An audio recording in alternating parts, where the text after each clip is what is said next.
Donc, même si vous n'avez pas de chat, comme si vous n'avez pas de chat dans la maison, sachez que sur votre chemin, pratiquement partout, les chats vont avoir un territoire et leur médecine s'applique à ces territoires-là aussi. Donc, si vous voyez des chats errants ou même un chat noir, vous vous dire que la médecine du chat, c'est vraiment la protection, le fait qu'il va venir chercher les énergies négatives autour de vous et vous nettoyer à ce moment-là.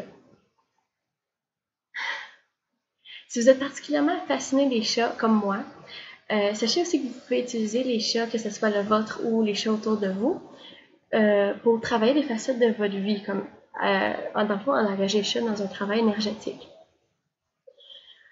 C'est juste en fond de savoir quel genre de chat, quel type de chat est avec vous. Est-ce que c'est un chat qui est territorial, qui va être malin, qui va être joueur, parce qu'on sait que les chats sont très différents les uns des autres. Même vous pouvez vous dire, est-ce que vous avez peur des chats? Est-ce qu'il y a quelque chose qui va vous chercher? À ce moment-là, c'est vraiment le type de chat qui va être autour de vous. Une fois que vous avez défini quel genre de chat, quel genre d'énergie que le chat vous apporte, il faut se questionner. Pourquoi est-ce que ce chat-là est dans ma vie maintenant? Qu'est-ce que ça m'apporte? Quelle facette de ma vie ce chat-là va m'aider à travailler?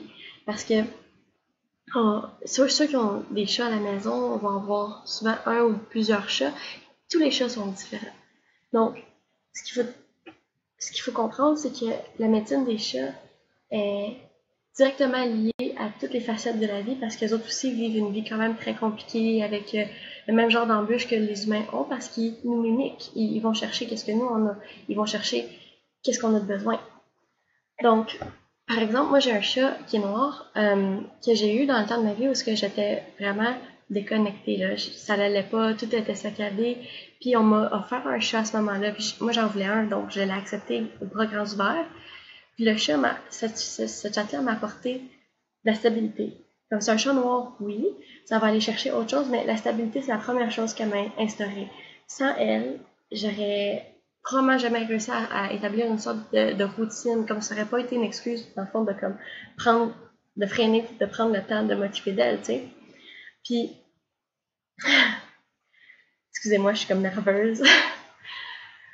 Une fois que j'ai réussi à comme retrouver de la stabilité avec son pouvoir à elle, de trouver aussi une certaine paix, une harmonie que j'avais plus, elle a commencé à m'aider au niveau spirituel de la médiumnité. Puis une des raisons, évidemment, je suis allée vers les chats noirs, c'est parce que c'est des chats qui sont énergétiquement plus persécutés à cause de, voyons, des suppositions comme quoi ils sont malchanceux, les sorcières.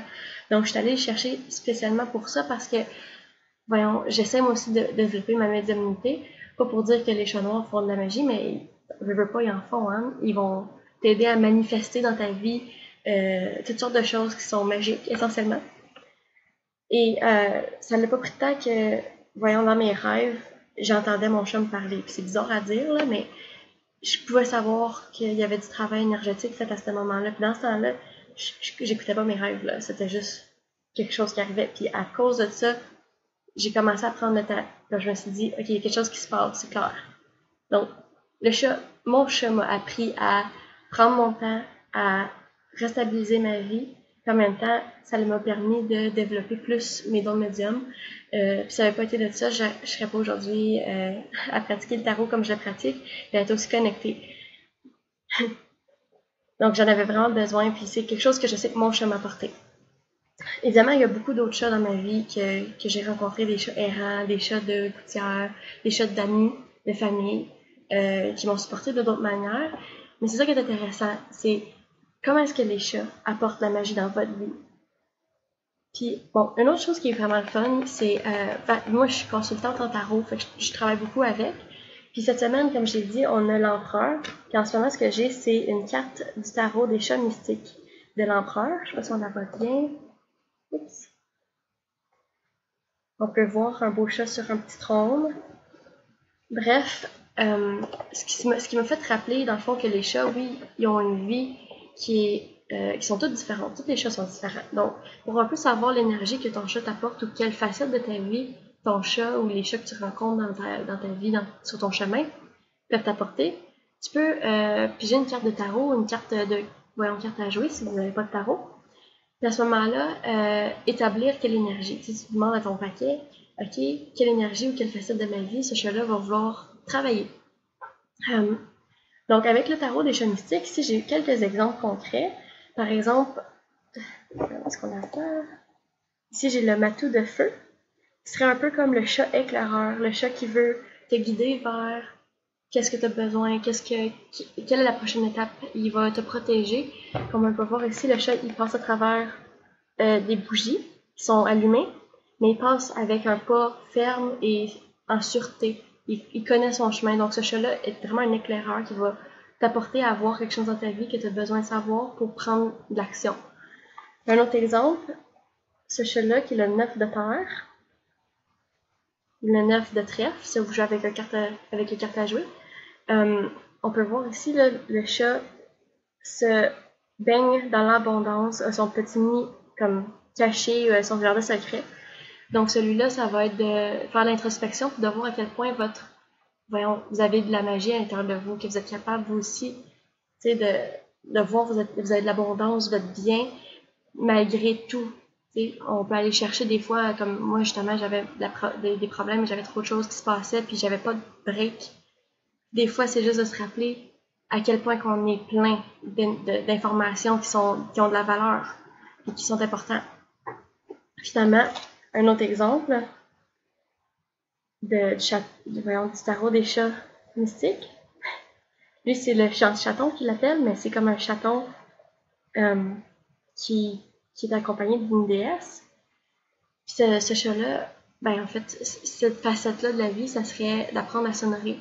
De savoir, aujourd'hui, je suis ce que je suis avec tout ce qui s'est passé, puis je suis capable de continuer. De savoir que on a les outils nécessaires, puis si on les a pas, on a l'accompagnement nécessaire, d'où la déesse chaton qui est avec le petit chaton. Bref, c'est comme des exemples qu'on peut faire pour voir un peu quel genre d'énergie que les chats peuvent aller chercher et nous supporter dans nos vies. Bref, je veux dire que le monde des chats et le monde félin est infini. Si vous aimez les chats comme moi, honnêtement, je pourrais en parler à l'infini, de toute évidence. Mais c'est ça, c'est de savoir honorer la présence des félins dans notre vie, puis de comprendre à quel point ils font du travail pour nous. Donc, merci beaucoup d'avoir pris le temps de m'écouter aujourd'hui. J'ai fait ça plus vite que je pensais. J'ai essayé de ne pas parler trop vite, mais c'est dans ma nature. Donc, je suis Karine. Je suis une nouvelle consultante et conseillère à l'essentiel. Je fais du tarot. Merci beaucoup de m'avoir écouté parler des chats et passez une bonne soirée, une joyeuse soirée d'Halloween.